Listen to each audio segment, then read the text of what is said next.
Bon, par où commencer? Si vous êtes familier avec ce que je fais sur YouTube, vous n'êtes pas sans savoir que je suis un très grand fan de Wakfu la série. La plupart d'entre vous, fans de Wakfu, ayant surtout découvert mon travail grâce à Héritage et Malédiction, deux vidéos centrées sur l'analyse de la 3e saison de Wakfu. Deux vidéos dont le but premier était surtout d'expliquer de mon point de vue pourquoi cette nouvelle saison était bien plus intéressante que ses sœurs.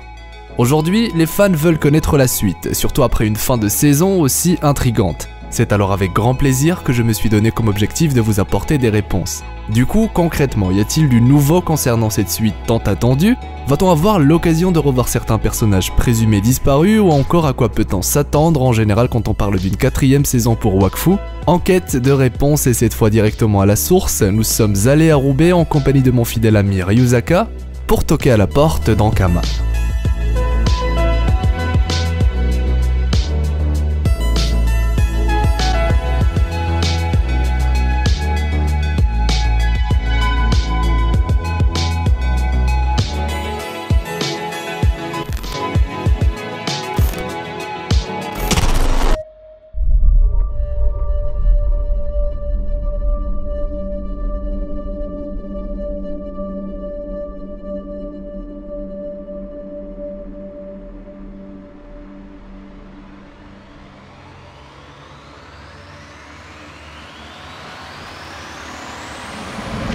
Ce que vous avez vu, c'était censé être la première partie de la saison 3.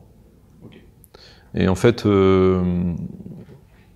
les 13 épisodes suivants, donc ça finissait, dans ma tête, c'était 26 épisodes.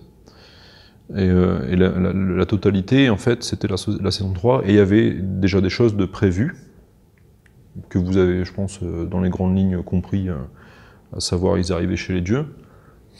Et plus de choses de prévues, j'ai peur de spoiler des choses, parce que j'ai quand même l'espoir de pouvoir le raconter un jour, mais plus de choses de prévues avec Oropo aussi, et une espèce de fusion entre la fratrie et la confrérie. On le voit, à la fin, ils sont tous au même endroit, et devant un danger beaucoup plus... Voilà. Mais il y avait plein de choses qui étaient prévues.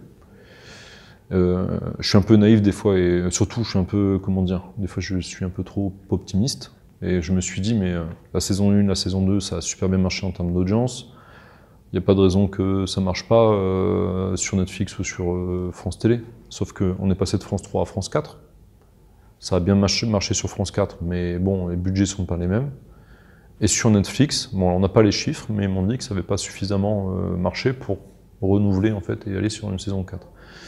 Enfin une saison 4, ou une deuxième partie de saison 3. On l'appelait la saison 4 parce que Netflix ne prennent que des demi comme ça. Même ce qu'ils prennent ce qu'ils mettent en création originale, ils font très très rarement du 26 épisodes. En tout cas, tout ce qu'ils font sur de la Japanimation, des choses comme ça, ils sont plutôt sur du 10 ou sur du 13. Et donc ben, forcément, le plan est tombé à l'eau. Donc, mais oui, mais ça m'allait, c'était pas grave de filer les 13 épisodes suivants 1 an et demi après. Sauf que là, je sais pas quand est-ce qu'on va pouvoir les faire, et ce qui m'emmerdait dans mon plan, c'est que Waven, en fait, c'est la suite directe de ces 13 épisodes que j'ai pas pu écrire, dont j'ai juste écrit le fil rouge, mais pas le détail, en fait. Donc ça m'ennuie, parce qu'on va lancer un jeu, potentiellement on va essayer de tenir sur la fin d'année prochaine, et j'ai un trou. J'ai plein de gens qui vont jouer au jeu et qui vont devoir penser à ce qui a pu se passer avant.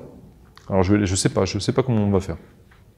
J'avoue que je me pose même la question de savoir si on va pas le mettre gratuitement en mode BD en ligne, quoi, genre webcomic ou un truc comme ça. Il y a plein de gens, plein de fans qui me disent faites un Kickstarter. Et vous allez avoir plein d'argent. Bah ouais, mais bon, plein d'argent, c'est 1 million d'euros qu'il nous faudrait. J'ai un peu de mal à croire qu'on va lever 1 million d'euros sur Kickstarter. Je suis optimiste, hein, mais la dernière fois qu'on a fait ça sur Wakfu, où il y avait même des cadeaux dans les jeux et tout, on avait levé 250 000. 250 000, ça paye un épisode. Donc, c'est dur. Ouais, c'est un peu compliqué. Et FTV, FTV est motivé hein, pour retourner sur le projet, France Télévisions. Donc on a encore eux, mais il faut que je puisse combler le reste. Hein. C'est des sommes monstrueuses. À la fin, une série comme ça, c'est 3 millions, quand on a un dépassement, c'est 3,5 millions, hein, donc c'est difficile. Mais bon, je garde espoir quand même. Hein.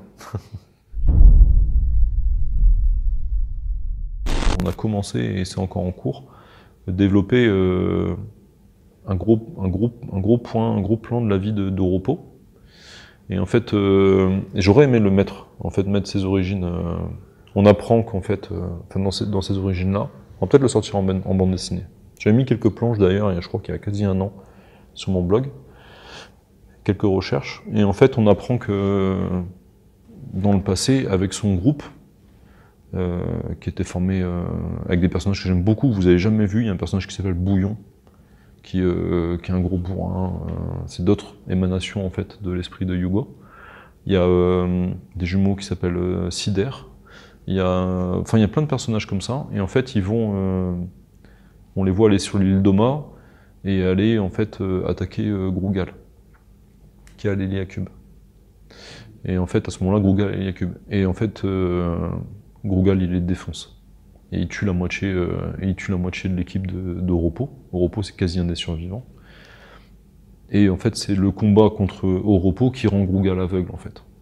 Et Grougal, pour protéger l'Héliacube, parce qu'ils finissent par avoir le dessus, pour protéger l'Héliacube en fait, il le lance. Et le truc il part, il le lance tellement fort que le truc il part à l'autre bout de l'univers, dans l'eau aussi. Et c'est là que Nox le récupère. Et ça, c'était la réponse aussi où les gens ils disaient « Ouais, mais Nox, toute sa vie, machin, c'est été contrôlé par... Mais non, non, non, non. Ogrest, oui. Ogrest, il a été placé par les vilains. Ils l'ont manipulé, oui. »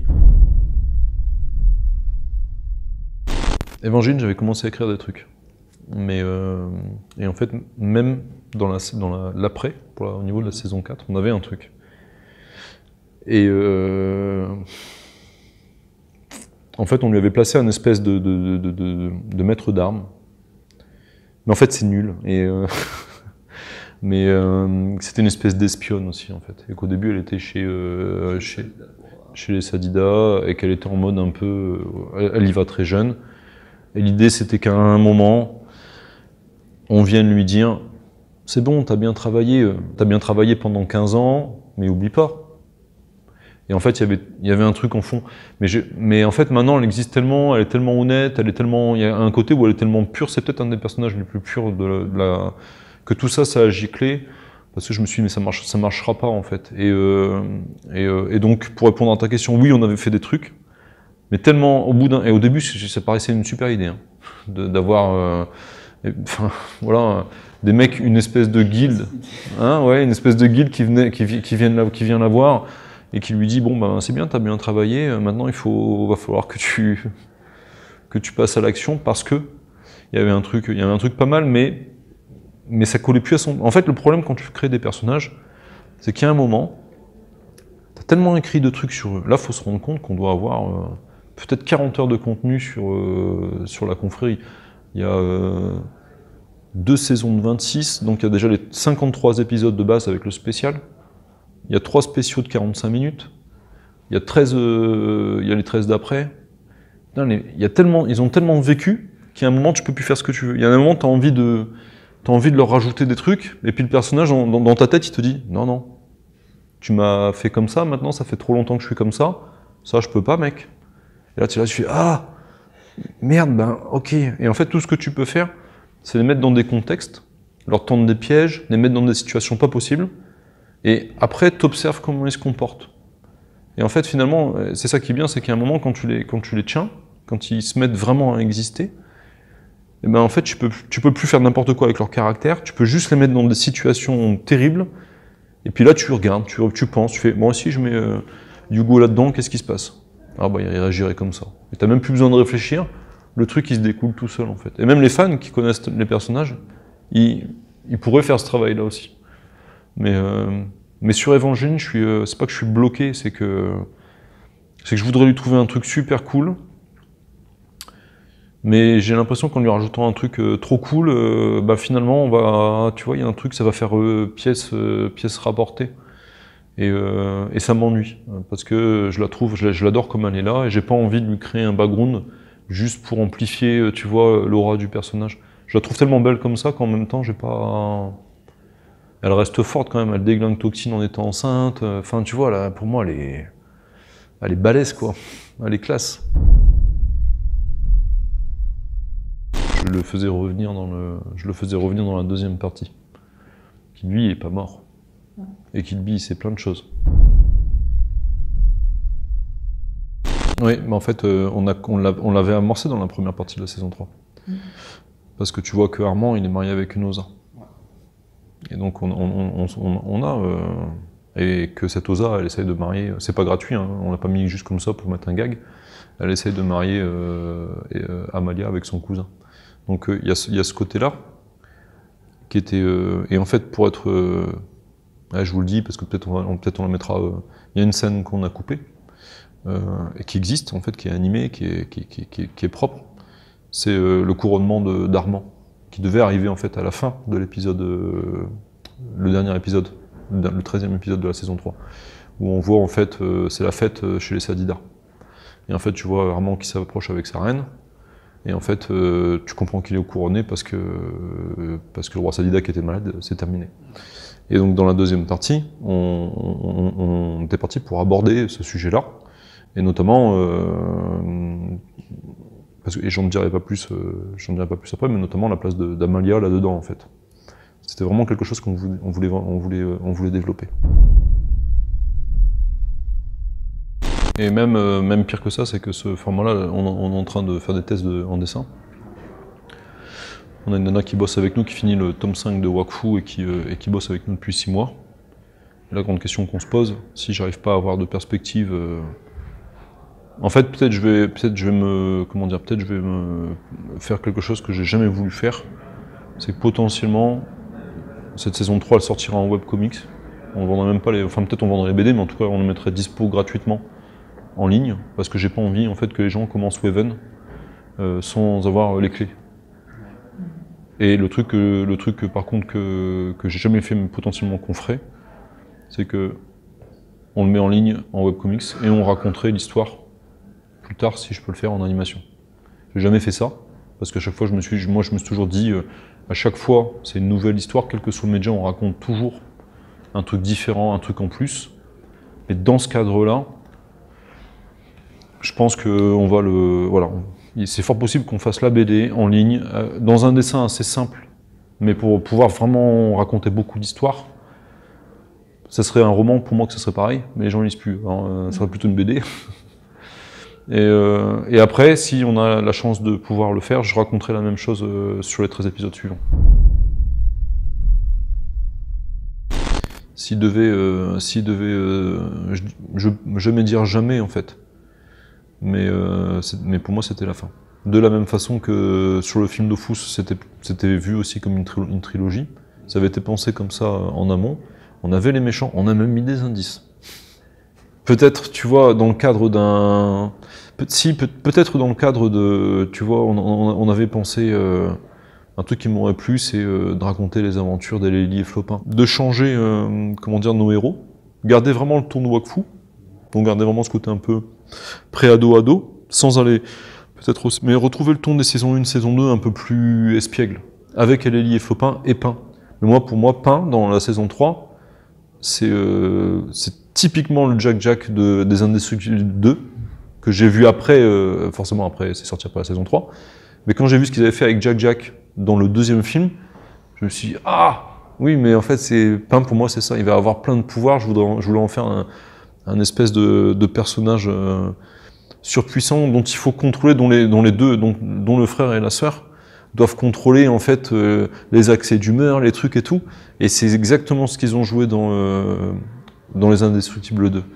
Et je me suis dit, merde, ça, je vais pas pouvoir le jouer.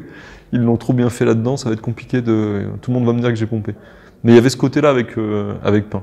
Tu vois déjà qu'il tabasse, puis il y a une vision, je sais pas si vous savez, dans le rêve, où sa mère fait un cauchemar, et elle voit en fait ses enfants devenir un peu des suppôts du mal. Et tu vois déjà Pain en mode un peu démoniaque et tout. Je voulais vraiment... bref... Mais ouais, une suite dans un truc comme ça, avec des nouveaux persos. On pourra avoir les héros de loin. et suivre les aventures d'Alélie, Flopin et Pain. Ça pourrait être sympa. Non, le mot de la fin, si c'est moi qui dis le mot de la fin, mais moi je veux vous dire que ça m'a fait vachement plaisir de vous accueillir, et que au final, si on existe, si on est là, c'est parce qu'il y a aussi des gens, voilà, avant de faire des vidéos, des fans de ce qu'on fait, et moi ça me fait toujours plaisir, et c'est pour ça que ça me fait plaisir et d'aller sur la Paris Games Week et d'aller sur les salons. J'ai besoin en fait de... C'est pas que j'ai besoin que les gens me disent qu'ils m'aiment, mais quand tu bosses dans des univers comme ça, j'ai besoin de voir les yeux des gens en train de voilà, discuter ensemble, de parler de ce qu'on fait et de voir ce qui marche pas, même pour évoluer en fait. Parce qu'en plus je commence à vieillir et qu'il y a plein de trucs, je suis plus à la mode. Donc moi c'est un plaisir de vous accueillir, et puis c'est un vrai plaisir aussi de rencontrer en général les gens qui aiment ce qu'on fait en général. Donc quand vous voulez, vous revenez quand vous voulez, vous n'êtes pas très loin en plus.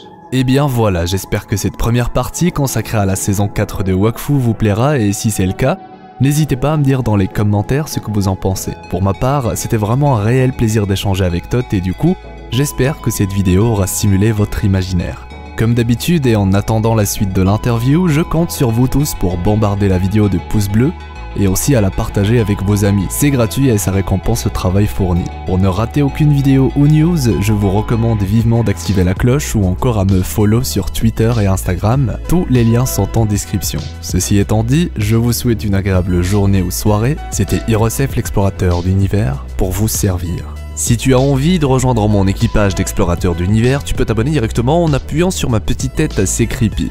C'est gratuit hein, et ça fonctionne également avec un smartphone ou une tablette. Collectionneur de slip, qu'est-ce qu'il fout là? D'ailleurs, je sais pas si vous avez vu, mais il a récupéré le slip de GH. Hein, c'était dans sa collection. Je sais pas comment il a fait ça, c'est un pur mystère. On ne sait pas. Il est très fort quand même, donc il a des pouvoirs insoupçonnés.